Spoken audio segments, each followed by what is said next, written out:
పూసం గ్రామంలో శుద్ధమైన తాగునీటి ప్లాంట్ ప్రారంభం చేసిన ఎమ్మెల్యే కూన రవికుమార్.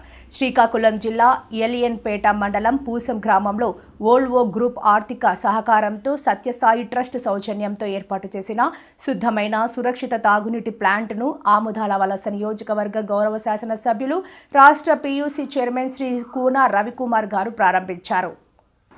ఈ సందర్భంగా ఎమ్మెల్యే కూన రవికుమార్ గారు మాట్లాడుతూ గ్రామీణ ప్రాంత ప్రజలకు స్వచ్ఛమైన సురక్షితమైన తాగునీటిని అందించడం ఎంతో అభినందనీయమన్నారు.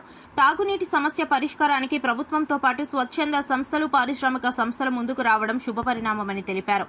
వోల్వో గ్రూప్ ఆర్థిక సహకారం, సత్యసాయి ట్రస్ట్ సౌజన్యంతో ఏర్పాటు చేసిన ఈ తాగునీటి ప్లాంట్ ద్వారా పూసం గ్రామ ప్రజలకు పరిశుభ్రమైన తాగునీరు అందుబాటులోకి రావడం సంతోషకరమన్నారు.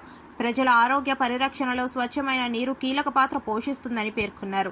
గ్రామీణ ప్రజల అవసరాలను దృష్టిలో పెట్టుకుని ఇటువంటి ప్రజోపయోగ కార్యక్రమాలను మరింత విస్తృతంగా చేపట్టాల్సిన అవసరం ఉందని కూన రవికుమార్ అన్నారు. ఈ కార్యక్రమంలో స్థానిక ప్రజాప్రతినిధులు, అధికారులు, సత్యసాయి ట్రస్ట్ ప్రతినిధులు, వోల్వో గ్రూప్ ప్రతినిధులు, గ్రామస్తులు పాల్గొన్నారు.